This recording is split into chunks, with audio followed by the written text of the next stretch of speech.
Excited to cast is Beastyqt v Jason, the first TVT of the evening. It's going to start off on Orbital Shipyard.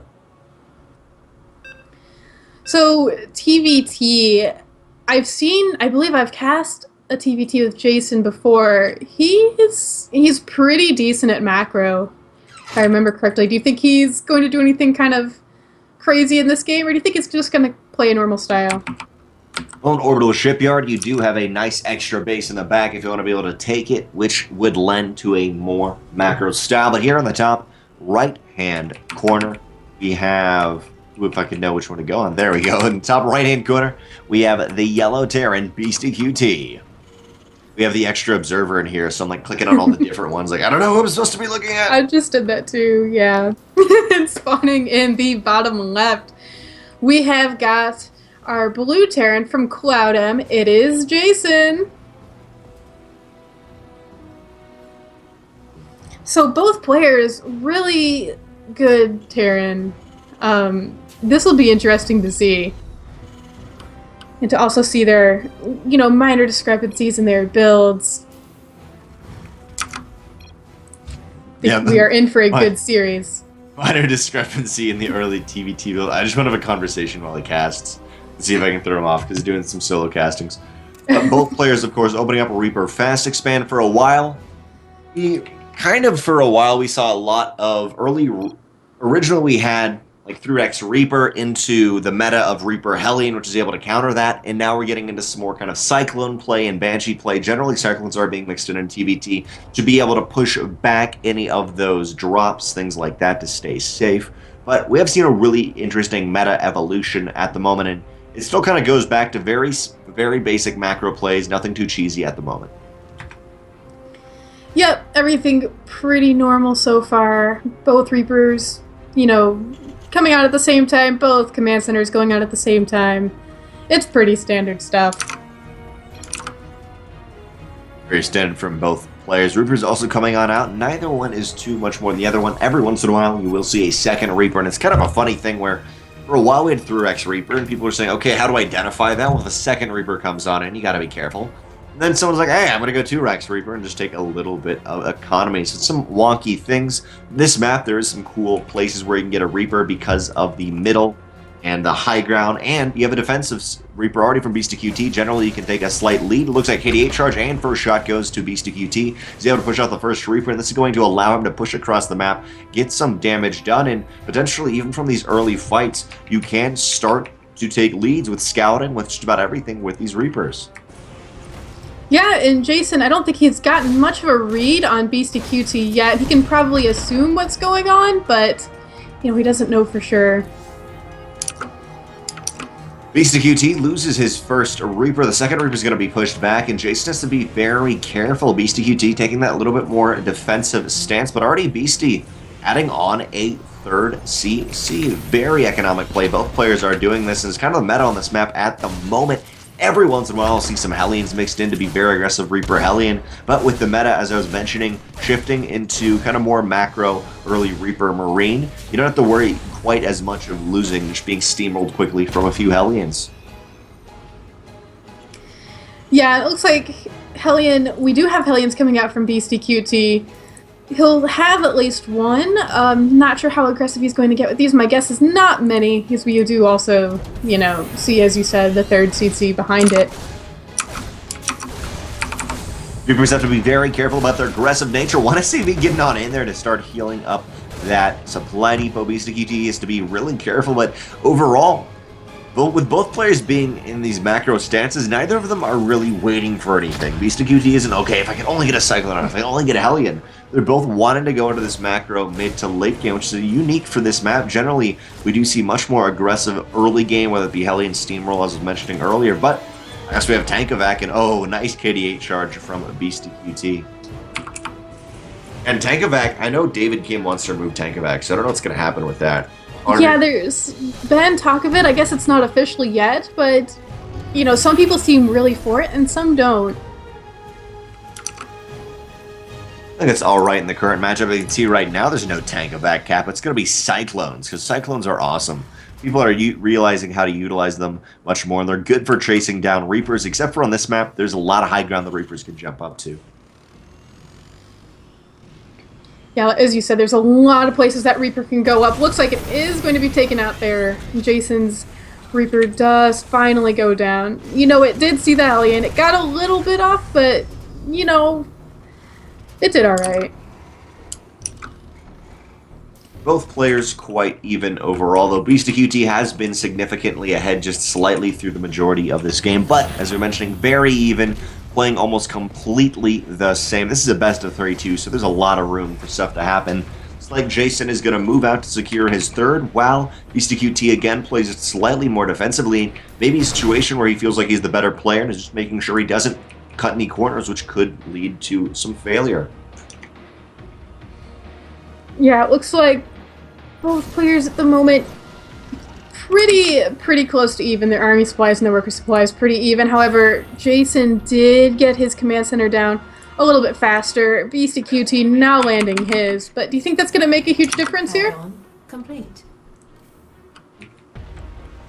It may make a big difference. Kind of a little bit variable so far, as mentioning, with the evenness of both players. And I mean, it could be something as akin to just a little drop gets in here and starts to do damage, starts to wiggle around, which we have seen before, one medevac moving out. But for both players, we don't really have that many medevacs. We have 0 medevacs so far. There's no tank-evac possibility. It's going to be Cyclones and Vikings in the air. Very heavy for Jason if he'd want to move out and deny stuff. But I love these couple Marines being thrown out in the map, and this is kind of a cool new scouting that is starting to arise in TVT. Just throwing them wherever, see what's happening. Yeah, and this is really working well for both players. A lot of areas covered. However, Beastyqt kind of shut down those scouting Marines. Jason does a very dominant map presence. He also has the lead in air, one more Viking than Beastyqt. Yet the economy is slightly better for Beastyqt. Both players trading slight edges here and there. Nice Marines fighting in the middle, and even though it's so simple and so easy to do to send out a couple Marines, it often is very hard for players. It's a great little way to start taking leads in the middle of the map, these tiny fights here and there, and looks like Jason is aiming to move out, but he's lost a lot of Marines, kind of surprisingly enough, from setting them out to scout. Yeah, it was more than you'd think at first, but how many Marines were lost? Not too many, like 5 or 6, but if you take in that he's at, what, currently 15, or I don't know how many, that still is roughly a quarter more he could have. Yeah. Both players looking like they want to maybe start expanding here soon. Jason breaking down those rocks. SCV going to put down his command center for Beastyqt as well. Now we've got a little bit of a move out, but a perfect scan there from Jason kind of shows what's going on. As Jason also has a little bit of a tank drop planned. This is where tank-evac gets a little bit scary. Easily you can be thrown out of control, especially on Orbital Shipyard with the island in the middle. You can secure a very nice location. These 2 tanks at the front starting to do a little bit of shelling. Nice Marines from Jason are able to spot the main army move out. It looks like he's going to drop, but is Stim quick enough? Looks like Beastyqt, huge Stim forward. He's got to be careful not to Stim too much, but the siege tanks at least will be able to delay this army overall, allowing Jason to get more siege tanks in position and upgrades. Currently, Stim, combat shields, and +1 are done from both players. Yeah, now it's just all about positioning. If a player can get really good positioning, it can really turn the tide of this game. Jason stimming forward, just about to drop his tanks. Tanks for Beastyqt already dropped. And nice pickup there on the weak tank. Siege tanks of Jason hold a much stronger position, yet if you really think about this for Beastyqt, it's all been an elaborate shroud to be able to secure a 4th CC position. It's already mining, and Jason has a much larger army, as I was saying through the entirety of this game. Beastyqt has taken a little bit more economic stance, but Jason's CC is delayed roughly a minute to 2 minutes more than Beastyqt's. He's got to make a decision. When does he move out? Because this economy is not going to help him at all. Yeah, and with that counterattack, that small little drop from Beastyqt to Jason's natural, a few more SCVs were lost there as well. And I mean, you can mule behind it, but at the same time, that's still every mineral matters at this point. Beastyqt moving out on that left-hand side to try to meet Jason. Jason knows about it. He's got a sensor tower up. Both players have sensor towers, pretty much coming into the meta on Orbital Shipyard. Nice Siege Tank's going to do a beautiful position, but it looks like possibly Jason could do a gigantic surround. The no Marines of Beastyqt doing any damage at all, and Jason is now backed up into a corner. Pardon me, Beastyqt is backed up into a corner. The Marines are dropping into the main. The Siege Tanks are taken out, and what, there's 5-10 Marines hit squad trying to do damage, but the army of Jason, I'm thinking, is just a little bit too much. Yeah, that was beautiful positioning from Jason. He got all of those tanks, cornered them easily. The bio just went in and shredded everything. Now, there is still a small drop here for Beastyqt, but, how much can it do? It might force Jason to...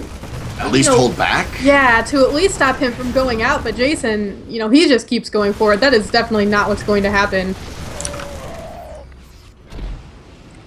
Beastyqt has minimal defenses at home. It's not looking too good for him. Only 2 siege tanks to the 6 of Jason. There's 4 in total for Beastyqt, but not in the best position. They're barely reinforcing in time. 130 army supply of Jason to the 83 of Beastyqt, and Beastyqt's trying to get positional pluses and advantages here, but I think Jason just may have a little bit too much. Beastyqt's siege tank upgrades are coming in, but will that be enough?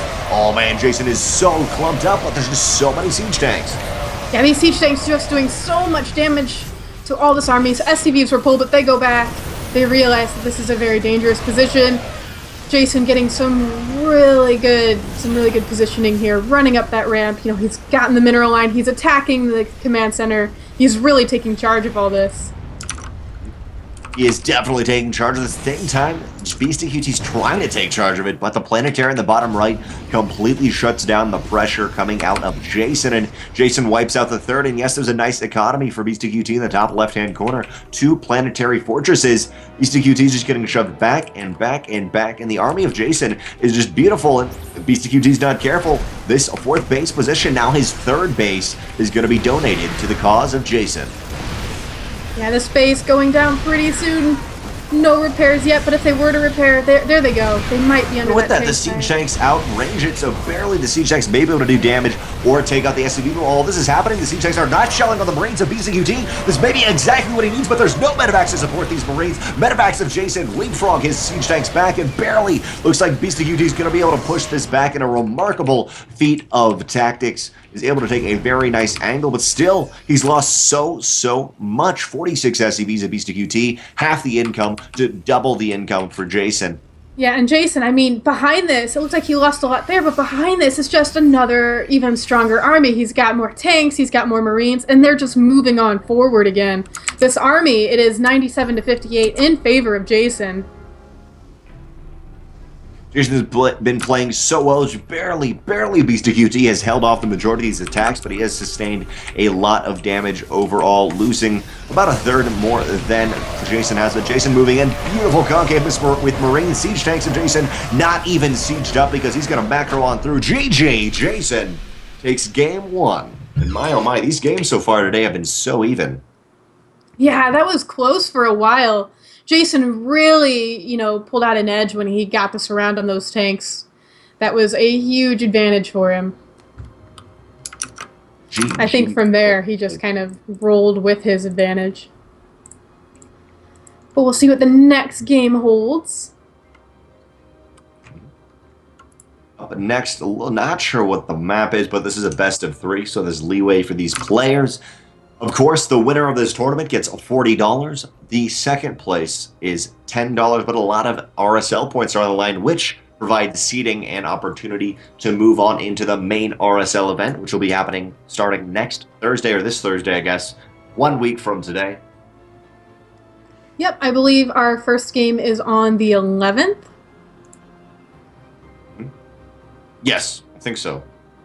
Yeah, I think that sounds right.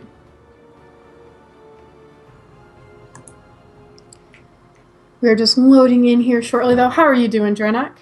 I'm doing pretty well. My brain's not doing too well tonight, though. I'm pretty out there. Yeah, it's been a long day. But we're going to power on into this.